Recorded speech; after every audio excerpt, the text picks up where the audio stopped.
नमस्कार आदाब, आप देख रहे हैं लोकलाज। आखिर 27 साल बाद दिल्ली में खिल गया कमल। घमंड में चूर और अधिक आत्मविश्वास ने अरविंद केजरीवाल को ऐसी बुरी तरह से दिल्ली में हराया कि वो अपनी सीट तक नहीं बचा सके। दिल्ली विधानसभा चुनाव का परिणाम आ गया है। दिल्ली में केजरीवाल की झाड़ू इस बार फ्लॉप साबित हुई और कमल शानदार तरीके से खिल गया। अयोध्या के मिल्कीपुर में भी बाबा यानी योगी आदित्यनाथ का हिंदुत्व का मुद्दा अखिलेश के पीडीए पर भारी पड़ चुका है। फैजाबाद सीट पर लोकसभा चुनाव की हार का दंश झेल रही भारतीय जनता पार्टी ने समाजवादी पार्टी से मिल्कीपुर विधानसभा सीट छीनकर बहुत हद तक अपने हिंदुत्व के एजेंडे में लगे सेंध की भरपाई कर ली है। जिस पीडीए को अखिलेश यादव 2024 में अपना आधार मान रहे थे, भाजपा ने हिंदुत्व के एजेंडे के सामने पीडीए फार्मूला जनता के सामने हवाई हो गया। बात करते हैं दिल्ली की, जहां हर तरफ कार्यकर्ताओं में हाथ में बीजेपी के कमल वाला झंडा, नाचते गाते लोग, ढोल की थाप पर थिरकते कार्यकर्ता, मोदी मोदी का जबरदस्त उद्घोष हो भी क्यों ना, आखिर 27 साल बाद भारतीय जनता पार्टी ने दिल्ली फतेह कर ली। केजरीवाल का अति आत्मविश्वास बहुत ही घातक साबित हुआ।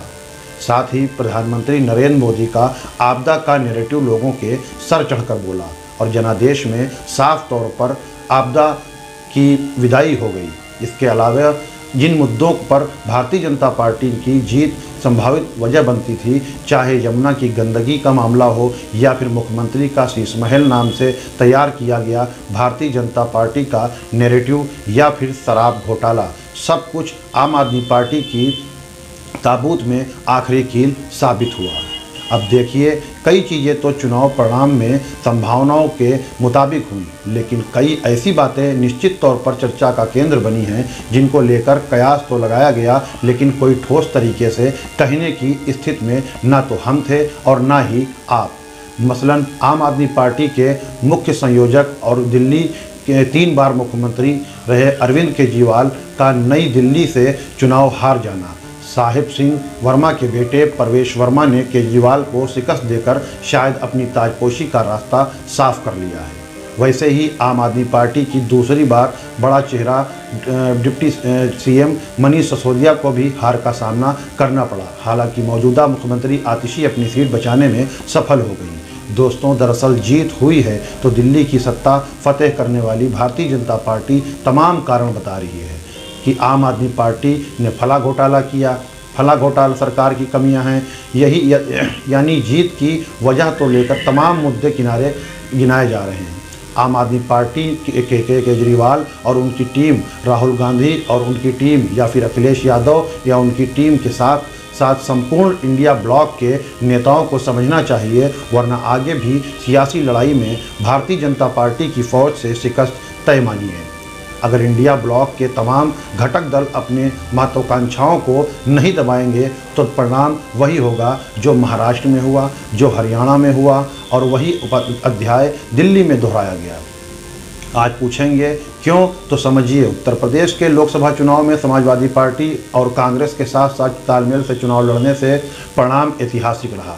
समाजवादी देश की तीसरे नंबर की बड़ी पार्टी बन के उभरी। झारखंड में हेमंत सोरेन और कांग्रेस के साथ साथ मिलकर तालमेल के साथ चुनाव लड़े तो वहाँ भी किला फतेह हुआ। लेकिन जैसे ही ये बिखराव चाहे हरियाणा में हुआ हो या फिर दिल्ली में हुआ हो, क्या हश्र हुआ सब सामने है।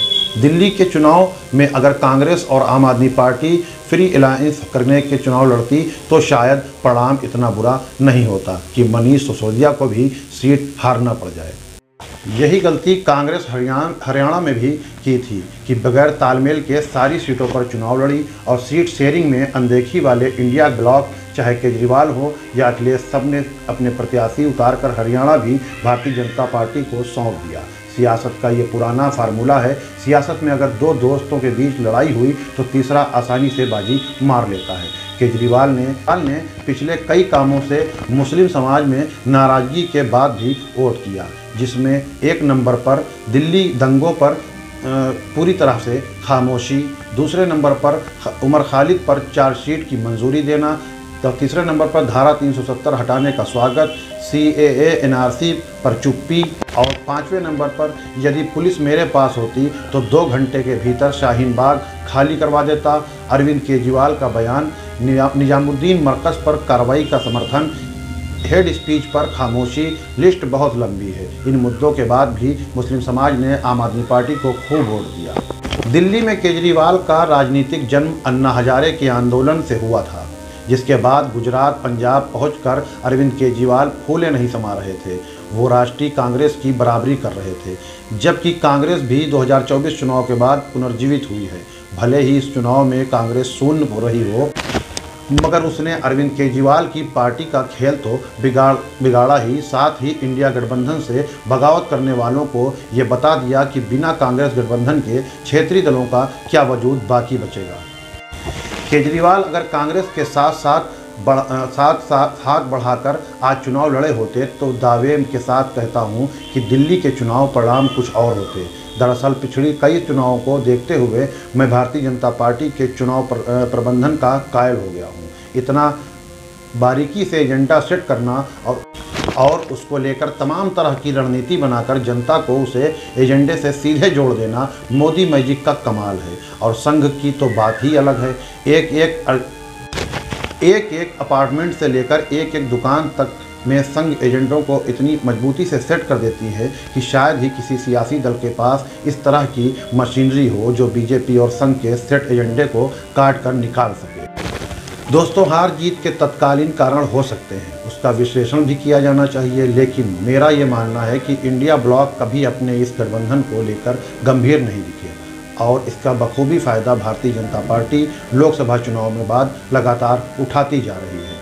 समाजवादी पार्टी को अब जब उत्तर प्रदेश 2027 चुनाव को लेकर अभी से सबक लेना चाहिए। ये कैसे कांग्रेस के साथ बेहतरीन तालमेल बनाकर चुनाव लड़े, वरना परिणाम भुगतने के लिए तैयार रहे।